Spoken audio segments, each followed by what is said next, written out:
Thanks for watching Money in Main Street. For our CEO sit-down this week, we've asked Bill Corbett Jr. to join us. He not only consults businesses on marketing and the media, but also on social media as the owner of his PR firm, Corbett Public Relations. Thanks for coming on to our program today. Pleasure to be here. Thank you. Now, I understand you are the expert on LinkedIn consulting. For somebody who is not on LinkedIn and, guilty as charged right here, I do Facebook, Twitter, Instagram, but not LinkedIn, what do I need to know? Well, first of all, the question is why LinkedIn? LinkedIn has 225 million users, 50 million people a month go there, and there's over 2.5 million groups. So there's a lot of activity going on there, and if you're in the B2B world, you're in the media world, you want to be on LinkedIn. You really need to be on LinkedIn to develop connections and advance your career and reach your goals. And B2B, business to business. Absolutely. So if you're in B2B business, you have to be there. Okay, so what is the difference between putting information on there for getting a job versus getting clients for your business? Well, looking for work, I consider it's the three C's. There's content for your profile, there's your connections, and there's creating your personal brand. An individual who's looking for a job needs to create a brand that other people who are looking to hire resonates with. They need to make connections. I tell college students, make connections with your friends in school, connect with your professors, connect with business people, build those connections because that'll become one of the most valuable assets you'll have in your life in business. And finally, the content of your profile. It needs to be content rich. Talk about the things you do, things you're interested in, and your successes. And in terms of developing business, you need to have a marketing plan for LinkedIn. So that's P1. You need to have a great profile that tells people why they should hire you. And you need to have P. You need to be proactive. You need to be someone who's active on LinkedIn in groups, status updates, and talks about things and posts information that is consistent with your brand. And people will get to know you, and that's where the opportunities will come.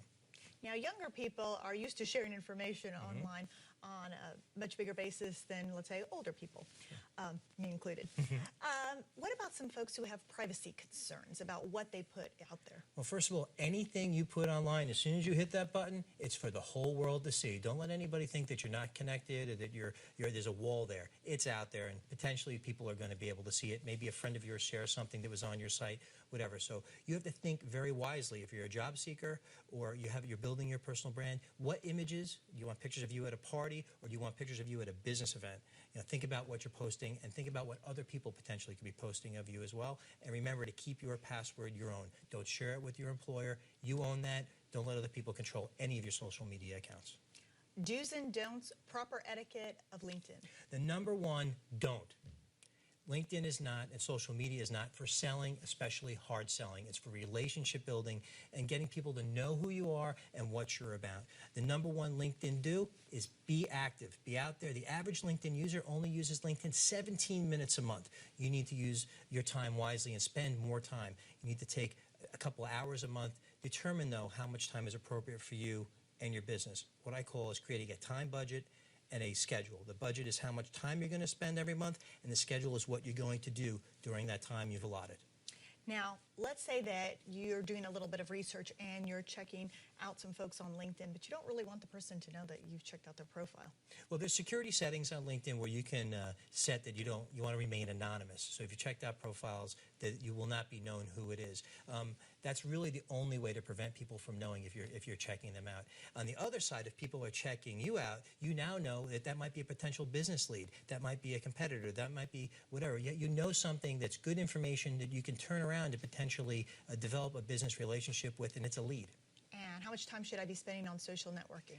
I recommend that people spend about 2 to 4 hours a month doing this. That's not very much, a couple minutes a day. And really break that down into, say you have 4 hours, that's an hour a week, 15 minutes, 4 days a week, and define exactly what you're going to do during those times. What are you going to post?